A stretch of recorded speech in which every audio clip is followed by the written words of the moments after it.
അനുഗ്രഹിക്കപ്പെട്ട ഒരു പ്രഭാതം കൂടെ ദൈവം നമുക്ക് ദാനമായി തന്നതിനായി ദൈവത്തെ സ്തുതിക്കുന്നു. പ്രഭാത വചനം കേൾക്കുന്ന എല്ലാവരെയും ക്രിസ്തുയേശുവിൻ്റെ നാമത്തിൽ വന്ദനം ചെയ്യുന്നു. ജീവിതത്തിൽ പാളിച്ചകൾ വരാത്ത മനുഷ്യരാരുമില്ല. തെറ്റുകൾ ധാരാളം വന്നിട്ടുണ്ടെങ്കിലും ദൈവജനത്തിന് തെറ്റിൽ നിന്ന് ഒരു തിരിച്ചുവരവിനുള്ളതായ ഒരു സാവകാശം ദൈവം എപ്പോഴും അവരുടെ മുൻപിൽ കാഴ്ചവെച്ചിട്ടുണ്ട്. ദൈവസന്നിധിയിൽ നിലവിളിക്കുന്നവരെ കർത്താവ് കൈവിട്ടിട്ടില്ല, കൈവിട്ട ചരിത്രവുമില്ല. ദൈവത്തിൻ്റെ നാമത്തിൽ അനുതാപമുള്ള ഹൃദയങ്ങളെ ദൈവം മാനിക്കുന്നു എന്ന് അനേക ചരിത്രങ്ങളിൽ കൂടെ, അനുഭവങ്ങളിൽ കൂടെ, നമ്മുടെ ഓരോരുത്തരുടെയും അനുഭവത്തിൽ കൂടെയും നമുക്ക് മനസ്സിലാക്കുവാൻ കഴിയുന്നതാണ്. ഇന്ന് പ്രഭാതത്തിൽ ദൈവത്തിൻ്റെ ആത്മാവ് അതിന് ഉദാഹരണമായി ഇസ്രായേൽ ജനത്തിൻ്റെ ഇടയിൽ നടന്ന വലിയൊരു ക്ഷാമത്തെക്കുറിച്ച് നമ്മോട് സംസാരിക്കുകയാണ്. യോവേൽ പ്രവചനം നാം സസൂക്ഷ്മം പഠിച്ചു നോക്കിയാൽ BC 835 മുതൽ 796 വരെ കാലയളവിൽ യഹൂദദേശം ഭരിച്ചിരുന്നതായ യോവാശ് രാജാവിൻ്റെ കാലത്ത് ജനങ്ങളുടെ അകൃത്യം ഹേതുവായി, പിന്മാറ്റം ഹേതുവായി, ദൈവഭയമില്ലായ്മ ഹേതുവായി, ദൈവത്തിലുള്ളതായ ആശ്രയമില്ലായ്മ ഹേതുവായി ദൈവത്തിന് ജനങ്ങളോട് വളരെയധികം കോപം ഉണ്ടായതായി ചരിത്രത്തിൽ നിന്നും നമുക്ക് വായിക്കുവാൻ കഴിയും. ജനങ്ങൾ അവരുടെ സമൃദ്ധിയിൽ ആശ്രയിച്ചു. അവരുടെ ബിസിനസ്സിൽ, അവരുടെ കൃഷിയിൽ, അവരുടെ പ്രൊജക്റ്റുകളിൽ, അവരുടെ വിദ്യാഭ്യാസത്തിൽ, അറിവിലും ജ്ഞാനത്തിലുമെല്ലാം അക്കാലത്ത് ഇസ്രായേൽ ജനം വളരെയധികം അഡ്വാൻസ്ഡ് ആയിട്ട് വന്നു. അങ്ങനെ ജനം ദൈവത്തെ വിട്ട് അല്പം പുറമോട്ട് മാറി അവരിൽ തന്നെ ആശ്രയിക്കുന്നവരായിട്ട്. എന്നാൽ ദൈവം അവരെ സ്നേഹിക്കിയാൽ അങ്ങനെ അവരെ വിടുവാൻ തയ്യാറായില്ല. അവരെ തിരിച്ചു കൊണ്ടുവരണം.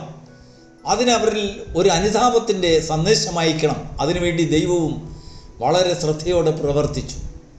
അങ്ങനെ ഒരു കൂട്ടം വെട്ടുക്കിളികളെ ആ ദേശത്ത് അയച്ചു. ആ വെട്ടുക്കിളികൾ നിമിഷ നേരം കൊണ്ട് ആ യഹൂദദേശത്തുണ്ടായിരുന്ന സകല കാർഷിക വിളവുകളും തിന്നു തീർത്തു. ഒരു പച്ചില പോലും അവിടെ ശേഷിപ്പിക്കാതെ സകല വൃക്ഷങ്ങളും ഊഷര ഭൂമിയിൽ നിൽക്കുന്ന ഉണങ്ങിയ വൃക്ഷങ്ങൾ പോലെയാകുവാൻ സകല പച്ചിപ്പും നിമിഷ നേരം കൊണ്ട് തിന്നു തീർക്കുന്ന ഒരു വലിയ പടക്കൂട്ടത്തെ പോലെ വെട്ടുക്കിളിയെ ആ ദേശത്തേക്ക് ദൈവം കൽപ്പിച്ചാക്കി. ദൈവത്തിന് മഹത്വം ഉണ്ടാകട്ടെ. അങ്ങനെ കൃഷിവിളകൾ മുഴുവനും ഇല്ലാതായി തീർന്നപ്പോൾ ദേശത്ത് പട്ടിണിയും യാതനയും നിലവിളിയും ഉയർന്നു. ക്ഷാമം പെരുകി, മൂർച്ഛൻ്റെ അവസ്ഥയിൽ വന്നു, രക്ഷയില്ലാതെ വന്നു. അവർക്ക് മനസ്സിലായി എവിടെ നിന്നാണ് ഈ വെട്ടുക്കിളികൾ കൽപ്പനയാൽ അവരുടെ ദേശത്ത് വരുവാൻ ഇടയായതെന്ന് അവർക്ക് വ്യക്തമായി മനസ്സിലായി. ദൈവം അവരുടെ മേൽ അയച്ചതായ ശിക്ഷയാണെന്ന് അനേക ദൈവദാസന്മാരും പ്രവാചകന്മാരും അവർക്ക് ബുദ്ധിയുപദേശങ്ങൾ കൊടുത്തു. ആ സമയത്താണ് യോവേൽ തൻ്റെ പ്രവചനം എഴുതുന്നത്. ദൈവത്തിന് മഹത്വം.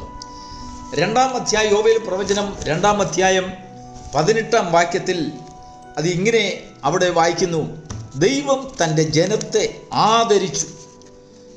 അതിൻ്റെ 2-ാം അധ്യായം 18-ാം വാക്യത്തിൽ അങ്ങനെ യഹോവ തൻ്റെ ദേശത്തിന് വേണ്ടി തീഷ്ണത കാണിച്ചു, തൻ്റെ ജനത്തെ ആദരിച്ചു. ആ ജനം ദൈവത്തിൻ്റെ സന്നിധിയിൽ മുട്ടുമടക്കി, വലിയവനും ചെറിയവനും ദരിദ്രനും സമ്പന്നനും എല്ലാവരും ഒരുപോലെ ക്ഷാമത്താൽ വലഞ്ഞ സമയം അവരെല്ലാവരും കൂടെ ഒത്തുചേർന്ന് ദൈവത്തിൻ്റെ സന്നിധിയിൽ നമുക്ക് മടങ്ങി വരാം എന്നുള്ളതായ ഒരു മടങ്ങി വരവിൻ്റെ ധ്വനി ആ ദേശത്ത് മുഴങ്ങുകയുണ്ടായി. ദൈവം ആ സമയത്തൊക്കെയും അവരുടെ തീഷ്ണത എത്രത്തോളം ദൈവത്തെ അന്വേഷിക്കുവാനുണ്ടെന്ന് അവരെ നോക്കിക്കൊണ്ടിരുന്നു. വാസ്തവമായി അവരുടെ ഹൃദയം തുറന്ന് ദൈവത്തെ ആരാധിച്ചപ്പോൾ, ദൈവത്തിൻ്റെ സന്നിധിയിൽ അവർ നിലവിളിച്ചപ്പോൾ ദൈവം അവരോട് പ്രവാചകൻ മുഖാന്തരം സംസാരിച്ചതാണ്. അങ്ങനെ യഹോവ തൻ്റെ ദേശത്തിന് വേണ്ടി തീഷ്ണത കാണിച്ചു, തൻ്റെ ജനത്തെ ആദരിച്ചു.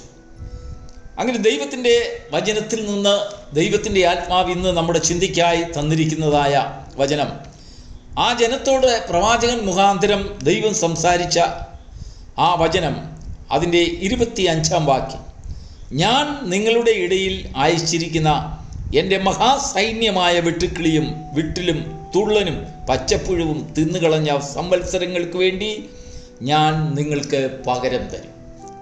ദൈവത്തിന് സ്തോത്രം.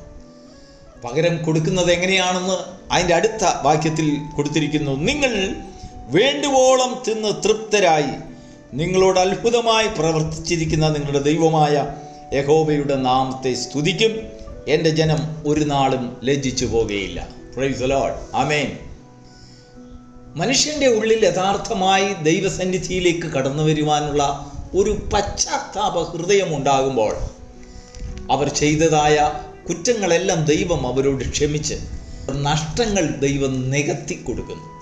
എന്തെല്ലാം അവർക്ക് നഷ്ടമായോ, കൃഷിഫലങ്ങൾ, സമ്പത്ത്, കന്നുകാലികൾ, ജീവജാലങ്ങൾ, വളർത്തുമൃഗങ്ങൾ, ഓരോന്നും എന്തെല്ലാം അവർക്ക് നഷ്ടമായോ അതെല്ലാം ദൈവം തിരികെ കൊടുത്തിട്ട് അവരോട് പറയാണ്, അല്പമല്ല അളന്നല്ല കൊടുത്തത്, നിങ്ങൾ വേണ്ടുവോളം ഭക്ഷിച്ച്.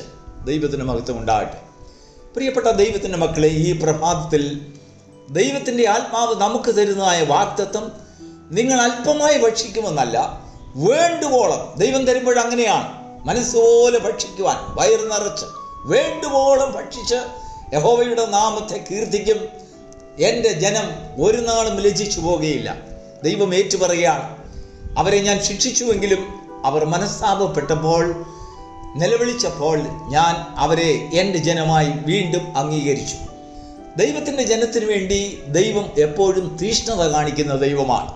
അവരുടെ നടപ്പും ഇരിപ്പും പോക്കും സംസാരവും എല്ലാം സ്വർഗത്തിൽ നിന്ന് വീക്ഷിച്ചു കൊണ്ടിരിക്കും.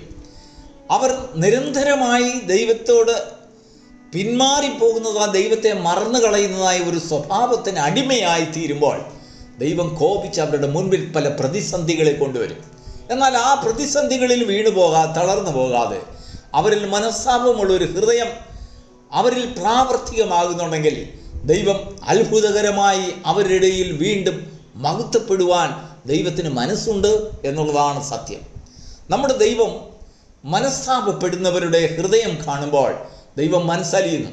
യേശു കണ്ണുനീർ വാർത്തു എന്ന് തിരുവചനത്തിൽ നമ്മൾ വായിക്കാൻ കഴിയും. ചില മനുഷ്യരുടെ കഷ്ടത കാണുമ്പോൾ ദൈവം കരഞ്ഞു പോകുന്നതായ അനുഭവം. മനുഷ്യൻ കഷ്ടതയിൽ ദൈവത്തോട് അടുക്കുമ്പോൾ ദൈവം സങ്കടപ്പെടുന്നു.